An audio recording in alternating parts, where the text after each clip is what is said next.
Hello,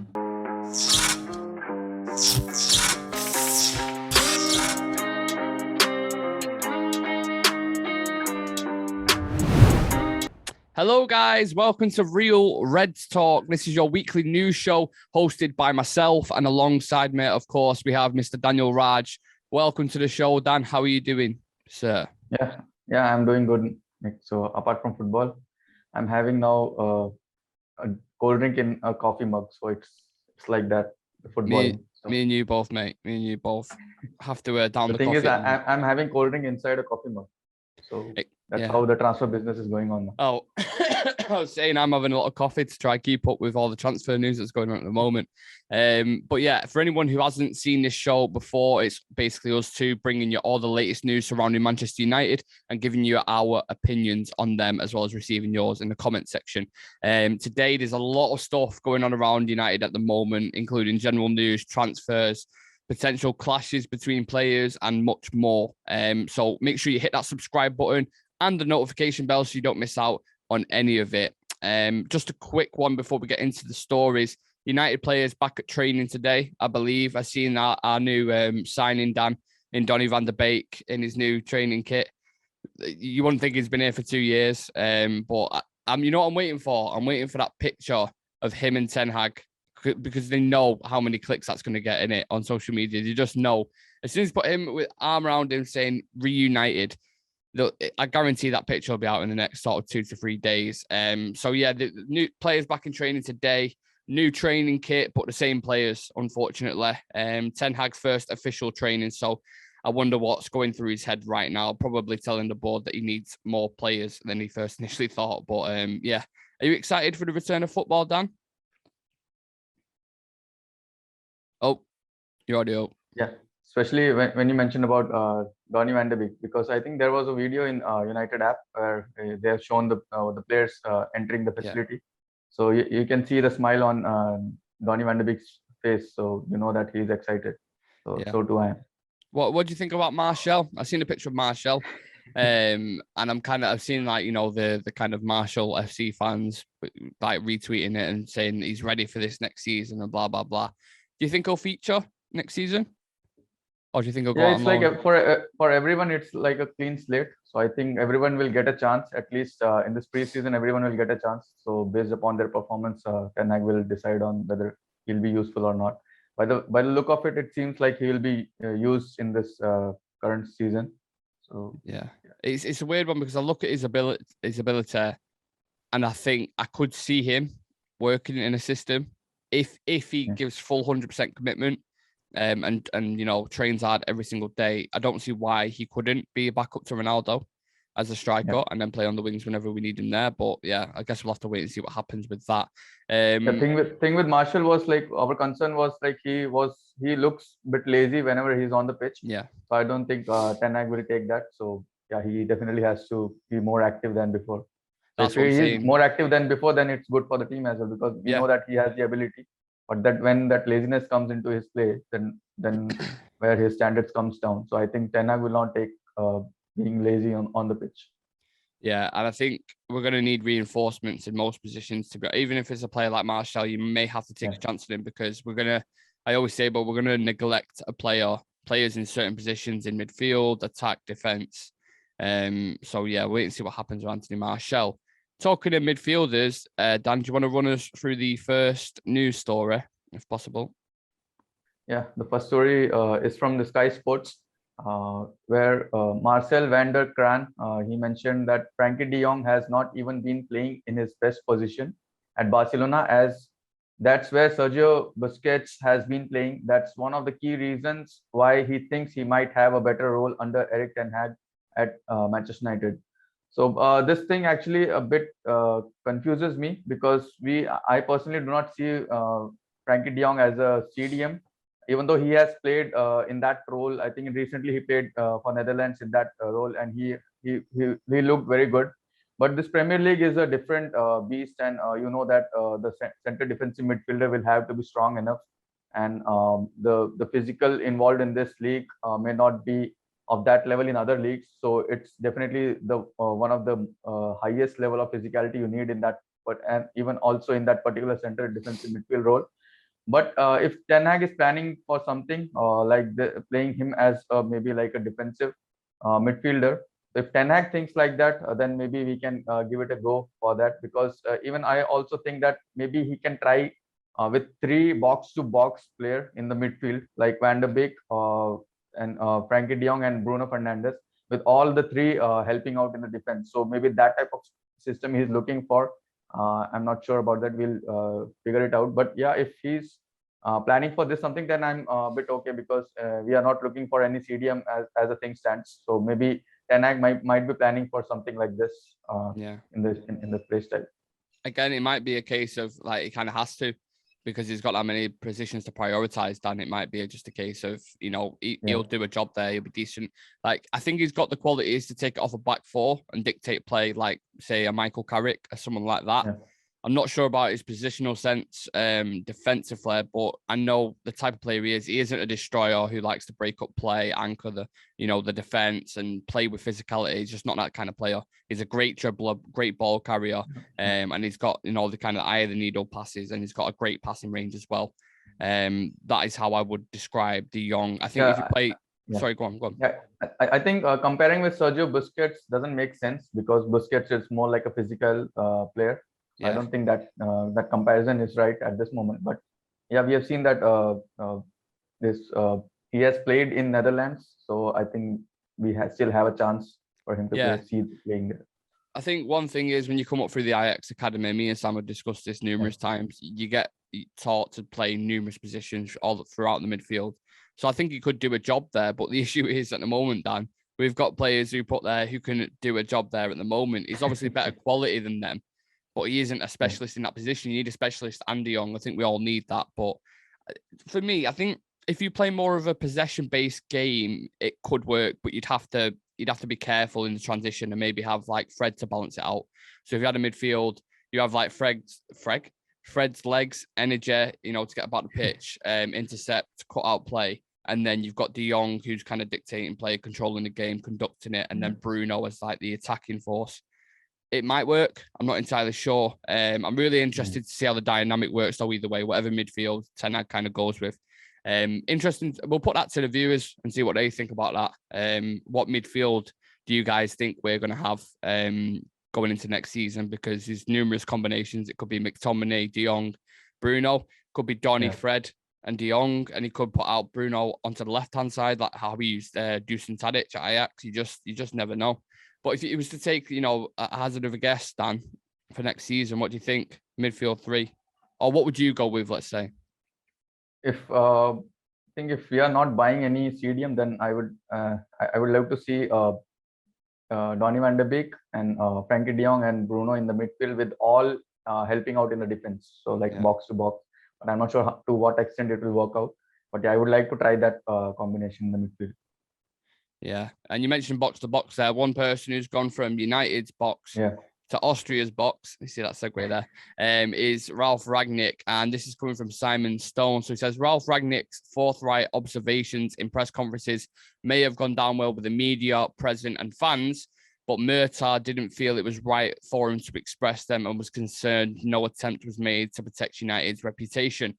First and foremost, Ralph doing that for me was one of the best things that could happen for the fans and the club. Yeah. I said it after he left and he announced the Austria job and stuff. I said, we will look back at that in 5-6 years' time and probably look back at it like, thank God he did that. Because the previous managers, like Ole used to sugarcoat it. Everything that went on behind the club, even when we knew what was going on at United, he'd always sugarcoat it in press conferences and stuff. You see Ralph's one. I used to love watching, like, wait for 2 o'clock until his press conference is on, because he'd just give you everything that's going on the inside. He'd be like, yeah, this needs happening. This needs doing. It's like open heart surgery. Everything needs changing upstairs. And the fans are just like, fucking hell, wow. Like, he was giving everything. So, look, maybe from a business side and like a club perspective, you want to protect. I get that.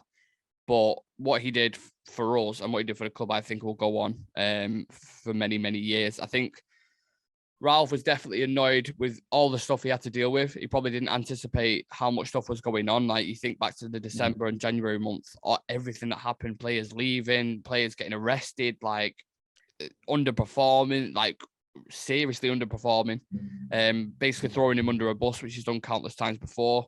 And we've had managers before, Dan, where they've been through under the bus so many times. Louis van Gaal hates United. It's probably one of the reasons why he's been whispering in Timber's ear, saying, "Oh, I know what I'll go there." You've got Jose Mourinho. You know what happened with him? Like he always called the board out, saying he never got his signings and stuff. Ollie never did it because he absolutely loves the club. I get that, but at the same time, he didn't want to lose his job, so he always praised the Glazers and Woodward and stuff, and saying he was doing a great job when they wasn't. And then Ralph Rangnick called him out as well. So there's a consistent pattern here. Do you know what I mean? Keep knocking the thing. It always happens. So it's no surprise at all. It's just funny because Mercer was the one who actually seeked him out for advice and told him to come to the club because we needed him at the time.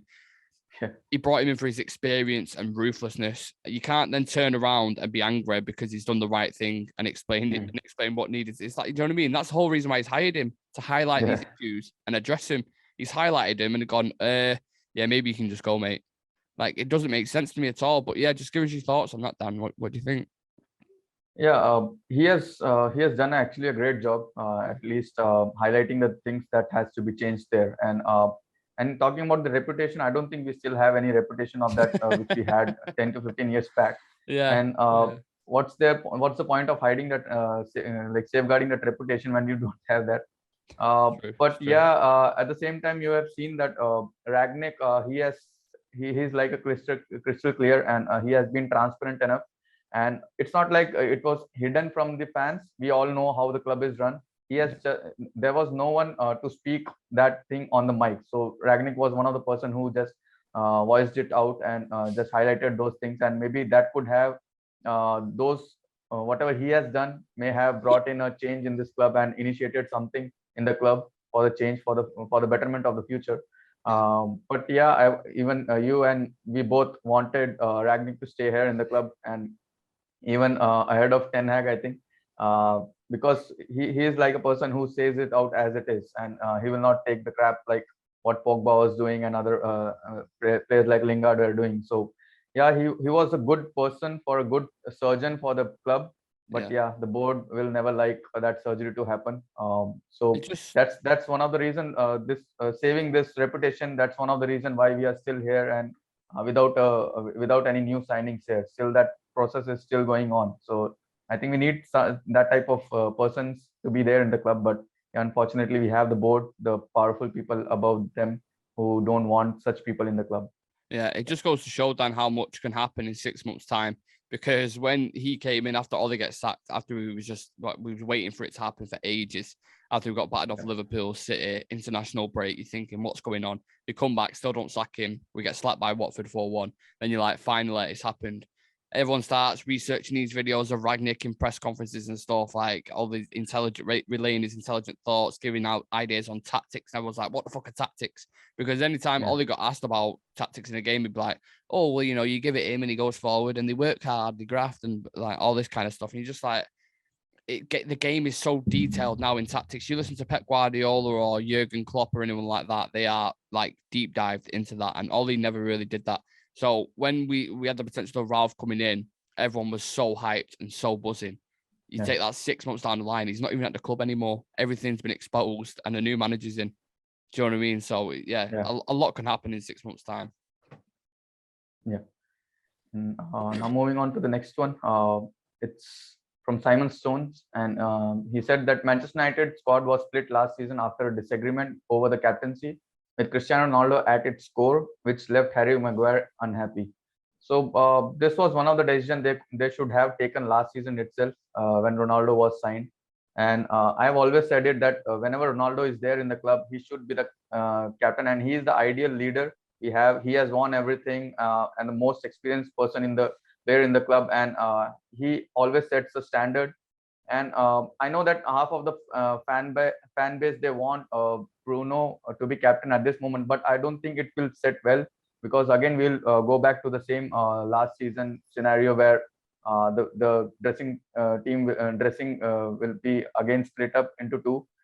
Because I don't think it will sit well when you have a player, Ronaldo, who is the captain of Bruno in Portugal, and who has been a captain for more than, I think, 15 years in Portugal. And then a player like Bruno, I don't I don't doubt his talent, but at this current situation, Bruno captaining Ronaldo at this moment won't be a right, because he won't be able to command Ronaldo. So you want someone to command the whole team, and I don't think anybody will refuse any command from Ronaldo, because you know that the anger will come from nowhere, and the player cannot refuse to give their 100% on the pitch, and you need someone to control the players on the pitch and push them to try more. So Ronaldo, I know that he will be there only for 1 or 2 seasons, maximum 2 seasons, for at least 1 season. But when you have a player, you want to utilize him at the most, and maybe you can make him captain for this particular season, and maybe train Bruno for that captaincy role for the next season. But I don't think Maguire will be captain for the coming season. That will create more disaster in the club. Yeah, exactly. And we know, Dan, that this has been a reoccurring issue throughout the full season. You have a captain, 1-0, played awful last season, has the body language of a toddler. Like when he does his interviews after a game, he just looks like he's being shouted at by a teacher. It just doesn't breed confidence at all. Then you have a GOAT of football who's won everything, experienced everything, consistent every game, has leadership qualities. There's always going to be a clash. I said it for ages. Even when I watched games at Old Trafford, I'd see them constantly bickering at each other, going on like on set pieces and stuff like that. They'd always be arguing. So I knew something was there. And we knew it was going on, but someone like a journalist like Simon Stone coming out and saying it, who very rarely gets stuff wrong and has really good ties within the club. It's confirmed now, like, something's going on there. So how Ten Hag addresses that when he comes in, I'm not sure.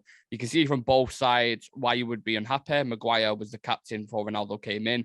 He had most of the dressing room under kind of, you'd think most of them was not happy with him being there, but there wasn't as many dressing room leaks and breaks and stuff, was he, under Ole until the back end of it. So most people were complacent with, not complacent, what's the word I'm looking for? They were happy that Maguire was the captain at the time. Then Ronaldo comes in and he's like, why is he captain? Look at me. Look at everything I've won. Look at our play. Like all this kind of stuff. And that obviously creates a massive divide. And you can see why Ronaldo would be unhappy, and you can see why Maguire would be unhappy. It's just one of them things that happens in football sometimes, and it is what it is. But Ten Hag needs to be ruthless and just come in and just take it off him and give it to Ronaldo. And I hope he makes the right decision soon. But again, we'll have to wait and see what happens with that. Obviously, pre-season starting now, Dan. So more I feel like sorry to interrupt. I feel like sometimes we treat Ronaldo as if we have signed him just now, and we have like signed him for the first time. Many times we forget that he has played for 5 to 6 years before in the Manchester United shirt, and he has played more seasons than Bruno and Maguire in United shirt. So he's more capable of doing this job, and as a captain as well, and he will just increase the standards of the player as well. So you just imagine Maguire as captain and then compare with Ronaldo as captain in the team. That itself builds a confidence in us as the fans also. I mean, he scored the winning goal in the Champions League, for God's sake. He scored in Moscow, the header. He scored like 40 plus goals in a season in all competitions. He's won a Ballon d'Or whilst he's been at the club. He doesn't need to prove anything, even if he's come back to the club. He's still better than everyone else now at the age of 37. So, do you know what I mean? Ten Hag just needs to make the right decision. That's all I'm going to say on that. And speaking about right decisions, Dan, Fulham have already submitted an official proposal for Andreas Pereira, 10 million euros guaranteed plus add-ons and long-term deal ready for Andreas.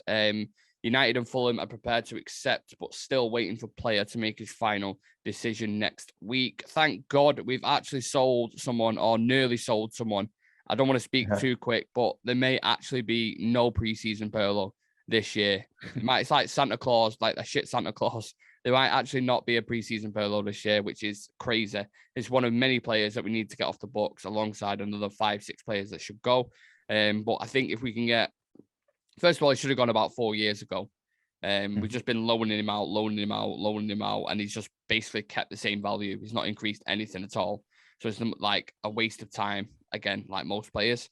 But if we could use that money, that £10 million towards a wing back or someone like that, say we're going to buy a wing back for 20 to 25 million, a young prospect around Europe, half of that money, Pereira's sale will go to half of that, roughly. So yeah, it definitely seems like the manager's keen. The manager of Fulham is keen at getting Pereira through the door. So you never know; he could go there and do well. I don't wish any badness toward him. You know, he's been relatively professional. It just hasn't worked out at United. He's just not good enough. I remember when he was coming through the ranks when he was younger, and you watched him in certain games, and he looked like a really like high prospect, like he was going to do well, like from a technical. But when it comes to in game and his decision making and his composure, he's just got zero, absolutely nothing. So yeah, he's not made it at United, but I still think he could probably do a job for Fulham, who are just coming up now. So yeah, I wish him all the best. To be honest, I don't know what your thoughts are on it. Yeah, this is one of the positive news for us in the transfer market. Some couple of players going out. So this 10 million euro is a good deal for Pereira, because I think Flamengo, they were offering only 5 million or something. So I think this 10 million is good enough. So if we would have done this same type of business in the last 3 to 4 years and selling the deadwood out like something like 10 to 15 million each, then we would have made better profit than before. And now since he is gone, so I think we can add 10 million in the transfer budget.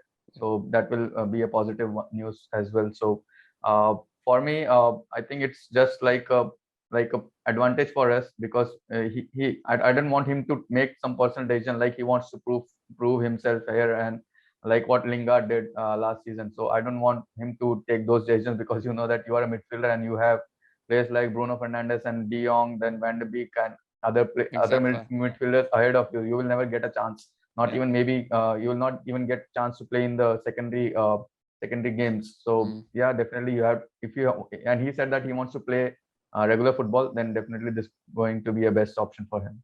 Yeah, 100%, Dan. Yeah, moving on to the next one. It's from Fabrizio Romano, and he said that Christian Eriksen's decision on future club is getting closer. He's going to communicate with his agent in the next hours, days, to make a final decision. So for me personally, I'm not much bothered about this transfer, because if he comes in, it will be like a bonus for us. But yeah, I'm not much bothered about this decision. But yeah, if he comes in, that definitely it will be an added advantage and a better competition for the players which are there in the team. But yeah, he has to take the decision earlier, because he's keeping everyone hanging on in the middle of the air, and even the Brentford and other. I think now Tottenham is out of this race, because they wanted the decision to be taken quickly and it was not decided. So now I think it's between United and Brentford. So yeah, I'm not much bothered if he comes. That's a bonus for us. If he doesn't come, then also I'm okay with that decision. I'm not sure what you think about this. See, I'm on the flip side. I actually quite like the prospect of him joining United. I'm still 90% certain he'll choose United. That's just my personal opinion. I mean, it'll be a travesty if Eriksen chooses Brentford over United. Like, it'll really show how far we've fallen in recent times. And that's no disrespect to Brentford. But if you reputation. Yeah, exactly. It all falls back to reputation. If you say 20 years ago, a player's picking, or 10 years ago, players picking between United and Brentford, it's nailed on. Yeah. You know what he's going to pick. But now it's got to a point where players are looking at our club as a prospect and like, I'm not sure. I'm not entirely sure. Like, look at every manager that's gone there. Look at 90% of players that's gone there. A lot of them have either left or they've had really bad times there. So it doesn't look good for players that are going. And that's why we have to kind of throw money at players to attract him, because we haven't got any other kind of thing to offer him. Anything to show, yeah. Exactly, Dan, exactly. But yeah, both clubs have decent deals on the table for him. And I know Brentford's put in a higher offer in terms of wages, not in comparison to us, comparison to what he was on last year. But surely United's offer's got to be the best one. Like, we're still a big attraction in terms of we're a massive club. We're pushing for Champions League. You can kind of throw all that at it, because I think if Tottenham were in the mix, I think he'd go to Tottenham, because he's worked under Conte before. He's played at Tottenham before. I just think he'd probably choose that. But because it's Brentford and United, like, I will be extremely shocked if he chooses Brentford. And I actually think it'd be a really good deal for us. He adds intelligence and quality into our midfield, which we lack a lot of. and experience as well. He could fill numerous positions and prove to be key for us towards the latter end of the season, like in big cup competition. I say big cup competitions, but we're in the Europa League, so it's one of them. But he could still be a decent player in us for that, in cup games, and rotation for Bruno Fernandes as well. Like I said, he can play numerous positions. So yeah, he'll bring intelligence. That's the main thing. We lack that in our team. Like Rashford, you look at players like Rashford, Fred, McTominay, all these kind of guys. Intelligence is just like it's very minimum. You've got all the athleticism and all the kind of muscles and stuff, but that's irrelevant when it comes to that. You look at people like Iniesta, Xavi, they had no muscles at all. They weren't physical at all. It was all up there. Yeah. So that's what Eriksen's like, and I think he'd be a great addition, to be honest. But yeah, let's move on to a more of an attacking player. This is from Rob Dawson at ESPN. And he says, although Antony is keen to join United, Ajax's valuation of 80 million euros is proving to be problematic. The reason why I said on a few shows now we wouldn't get this deal through the door is because of Ajax's situation, because they just sold so many players. Like they've sold Haller, they've sold Gravenbach. Who else have they sold? They sold someone else. I can't think off the top of my head. I think they sold the right back, Maguire. I think he's gone. And you've got Arsenal putting in bids for Lisandro Martinez, which we're going to get onto a little bit later. Timber wants to, there's talks between us and Timber. Like half the squad's just getting decapitated. Like it did after when they had De Ligt, Donny, Ziyech, and others who just went as well. It's absolute madness at Ajax. So for me, this is why I said I don't think the deal will happen. I don't think it's a priority position, first and foremost. I think 80 million euros is way too much, and Ajax are in a decent position financially because they sold so many players, so they can afford to be stubborn. And don't get me wrong, he's a good winger. He's a decent player who would be useful, but I would rather get a versatile player like an Nkunku. If you're going to fork out 80 million pounds, 100% I'd rather get Nkunku. Because Darwin Núñez was 80 plus 20. That's why we didn't go in for him. So if you're talking a price tag of 80 million, something like that, 100% go get Nkunku for me. And the last thing I'll say on it as well is, the thing is with this now, you're hearing a lot of things that Antony wants to join United. Him and his agents are actively seeking a move to United. So that will drive the price down to about 60 million. I imagine it'll take it down like 10, 15 million. That's the only thing. So it's kind of coming a little bit. I was 100% saying I don't think we'll get the deal done. But now I'm starting to see that he's pushing for it. That'll drive the price down naturally. We might agree a deal. So it's another one. We'll wait and see what happens. And I think if it does happen, it'll probably happen straight after the De Jong deal. But yeah, thoughts on that, Dan? Yeah, I think it's going to be a tough one, because if the price tag remains the same, because 80 million is too much for us to spend when we are already spending 70 to 80 millions for Frankie. So I don't think we'll be paying that much for Antony at this moment. But personally, I also feel that I know that he is a great player, good player with so much talent in him and the potential he has. But at this moment, I don't want us to again come to that same situation last season we had in the beginning of the season when we had too many wingers.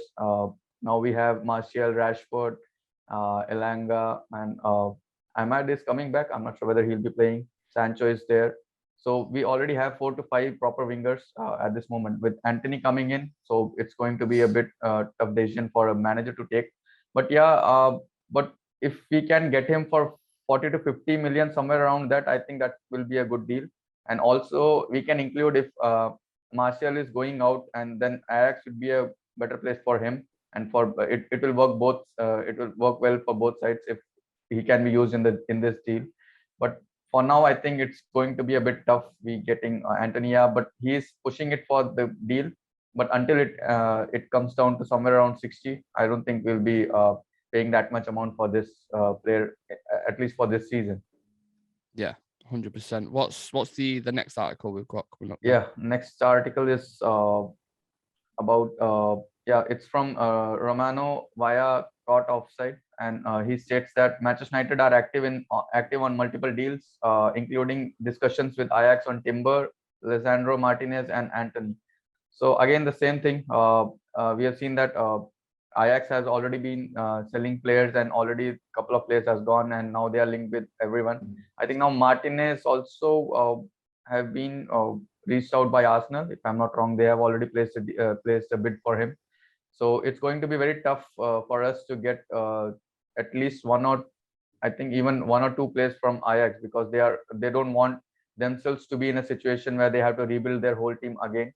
But yeah, at the same time, I don't think so many players will be coming out of that team. But if we will be lucky if we can get at least one player out of these three, Timber, Martinez, and Antony. So we'll be lucky on that. Yeah, fully agree with that. And this is an effect of how long we've been taking on the De Jong deal. Just making it more and more difficult to do the longer we leave it, because it's taking 5-6 weeks on one person, and you've got all these players that we probably could have got done, at the start of the window, especially someone like Timber. Like, I thought he was a shoe-in at the start of the window, like most people, and we just didn't move quick enough. And now he's kind of saying I might stay at Ajax. As you mentioned, then Arsenal put a bid in 40 plus 10, but I think Ajax want guaranteed 50 million euros. So you're kind of hoping now, thinking, well, can we land a deal for him? Because if Arsenal go back in with 50 million now, boom, it's done. Can't get Martinez. Ajax ain't going to sell both of them. Because they're basically selling the full team then. Like, what else are you supposed to do? Like, just, and then they've got to buy a player to replace him. And that's why transfers kind of take long. But I think Pau Torres is becoming more and more of an option and more likely to happen the longer we take with this deal. Because Villarreal have come out today and said they don't want his release clause, which is 55 million euros. They want 40 to 45. So that may be someone who we're looking at. Well, let's see what happens with that. I've just had a quick update because the next article we're going to discuss is regarding a deal, something like, it's about Harry Maguire, but I'll discuss this De Jong one first. So this is from Fabrizio Romano. Just literally tweeted it now. He says, Manchester United have had new direct contact today for Frenkie de Jong deal. After 65 mil new verbal bid, Barca asked for 86 mil fee. The agreement is finally getting closer as clubs are in talks about add-ons to reach 85 mil full package, work in progress between clubs. So they're getting closer and closer, basically, to a fee, to agree a fee. It's not much of an update. It's more of a brief, I'd say. But ultimately, I think it's going to happen at some point this week. Eventually, by Thursday, Friday, I'd probably say by the weekend, the deal will happen, and then medicals and all that kind of crap will happen next week. But the article I wanted to discuss at hand was from Andy Mitten, and it says, Barcelona asked about the availability of Harry Maguire, but Erik ten Hag wants to work with him, and United have no interest in selling him at all. This is interesting. I remember this getting reported a while ago, Dan, and everyone was kind of laughing at it. I can't remember who the source was. It might have been The Sun or something like that. We may have even covered it. I can't remember. But this coming from Andy Mitten, who has a lot of ties into Manchester United, local around here, considered credible. That is legit news, I would say. So when I look at this from a business, not me personally, but if United are looking at this from a business sense, they would never do that. They'd never offer money and Maguire, because of how much money they spent on him. They spent 80 million pounds. He's the club captain and he's on 200 grand a week. If you're going to offer him as a part exchange for De Jong, it's basically having a car, right? You've got like what you presumed you bought was like a Ferrari, but in actual fact, it's a Nissan. And then you've got to go into the dealership and offer this Nissan and a bit of money for an Audi, like or a Ferrari and a bit of money for an Audi. It's not logistical, is it? Like, I just can't see him doing it. So I understand. Well, I don't understand it, but because I'd probably do it personally. I'd give him Maguire and money just to get him out the door, get his wages off the bill, and get De Jong in. But I know why United haven't done it completely. I've also heard Ten Hag wants to work with him as well, so that's an interesting concept. Maybe he sees qualities that he can work with and transform into a different player. Like, I don't think that's out of the realms of possibilities. We've seen players come back from dreadful seasons before, but if we're being honest, judging off performances last season, he's got a lot of fucking work to do. And he needs to prove that he can be consistent and not just, do it for a couple of months. He needs a full season under his belt where he's been solid and proven as a captain, for me personally. I'm not even sure why Barcelona consider him as a viable option, if I'm being honest, because he's been shocking, judging off performances. But look, stranger things have happened in football. So yeah, a bit of a mad one, that. Yeah, I think the board might have thought about the reputation again here, because the club has already done a mistake by spending 80 million, and if they sell Maguire now, then it will be like they're accepting that they have done the wrong business. And I don't think Barca won't reduce at least 30 to 40 million if the exchange happens, because they definitely won't rate him as 80 million. So at least 30 to 40. But yeah, from the perspective of board, it will be like a hit on their chin when they have done this mistake and they're trying to cover it up. Now it's like they have done the mistake and they are standing by it. They have to stand by it because of, if they have to safeguard their reputation, whatever they call it, reputation here. Yeah, So reputation. yeah, I think the whole fan base might have loved to see this still happen, but yeah, they have to wait a bit more. Yeah. It's see not something career like mode, this is happen. it? It's not FIFA career mode. We can't give him Maguire and 50 mil, and what Barca will probably take that, to be honest. But United would never Yeah. do that, would they? Yeah, but on the flip side of this, I think Ten Hag might have seen something in Maguire, and he might have seen something in him and want to try it out, because we have seen that Maguire has played decently one season before, a couple of seasons before when we came second. But now it was a last season when he was top for most of the season. So I think Ten Hag might have seen something in him and might have to try it out. Yeah. He's decent on the ball. I've Yeah. never disputed that. I said he's really good on the ball. He can spray a pass. He can carry it into midfield. But Ten Hag's football is even more risky than most. He has the centre backs having them like vertical runs, wing backs dropping in, being really exposed, dropping into CDM at times. Can you imagine? Players will just turn Maguire like that. I remember Weghorst for Burnley.